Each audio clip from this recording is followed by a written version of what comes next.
Finally এতবার পিছানোর পর আমাদের ভোট হচ্ছে, আর এটা তো আমাদের অধিকার। তো আমরা এট লাস্ট আমাদের অধিকারটা পাচ্ছি, এটা আমরা অনেক আনন্দিত আজকে। কারণ আমাদের, আপনারা জানেন যে আমাদের জগন্নাথ অনেক আগে থেকে অনেক সমস্যায় জর্জরিত। আমাদের আমাদের প্রপারলি আমাদের যে যে কি বলে মানে যে অধিকারগুলো দরকার সেগুলো আমরা প্রপারলি পাই না, কিন্তু এই ইলেকশনের মাধ্যমে যদি আমরা পাই, আমাদের ইউনিভার্সিটি যদি উন্নয়ন হয়, অবশ্যই এটা আমাদের সবার জন্য কল্যাণকর। হ্যাঁ, অবশ্যই এক্সাইটেড। আগের বার আসার পর আমাদের আশানুরূপ একটা, আমরা যেরকম নির্বাচন পরিবেশ ছিল ওই পরিবেশটা আমরা ভোট না দিতে পারে রীতিমতো বাসায় চলে যেতে হয়েছে। তো এবার আসছি, আশা করি এবার খুব সুন্দরভাবে সুষ্ঠুভাবে হবে।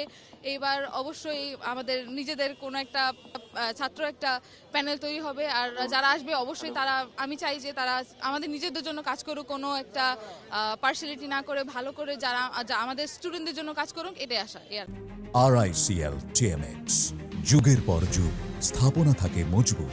যেহেতু প্রথমবার জকশো, খুবই এক্সাইটেড এবং প্রত্যাশা আছে যে যোগ্য প্রার্থীরাই আসুক এবং সুষ্ঠু নির্বাচন হোক। আচ্ছা, অনেকদিন পর আমাদের আশা আকাঙ্ক্ষার প্রতিফলন ঘটছে, যকশু হচ্ছে। তো প্রার্থীদের কাছে আমাদের চাওয়া থাকবে এটাই, যেন অসাম্প্রদায়িক একটা ক্যাম্পাস হয়, আর হচ্ছে যে কি সর্বধর্মের সম্মিলন যেন এখানে হয়। আসসালামু আলাইকুম, আমি একে এম রাকিব, ঐক্যবদ্ধ নির্ভীক জবিয়ান প্যানেল থেকে বিপি পদপ্রার্থী, ব্যালট নম্বর 11। আসলে আমাদের দীর্ঘদিন ধরে এই জকশো হচ্ছে, অনেক লড়াই সংগ্রামের পর জকশো হচ্ছে। আমরা সবাই খুবই প্রফুল্ল। আমরা আশা করছি একটা সুষ্ঠু, নিরপেক্ষ এবং অংশগ্রহণমূলক নির্বাচন হবে।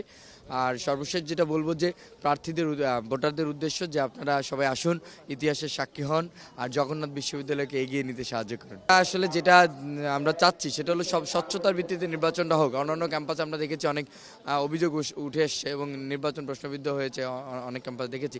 আমরা জগন্নাথীরা চাচ্ছি না, কারণ বিগত দিন ধরে আমরা জগন্নাথের জন্য যেভাবে কাজ করে আছি সবাই মিলে, তো আমরা সেই জায়গাটাই চাচ্ছি নির্বাচনটা সুষ্ঠু যদি হয়, তাহলে ইনশাআল্লাহ আমরা জগন্নাথে আরেকটা আমরা ইতিহাস তৈরি করতে পারবো।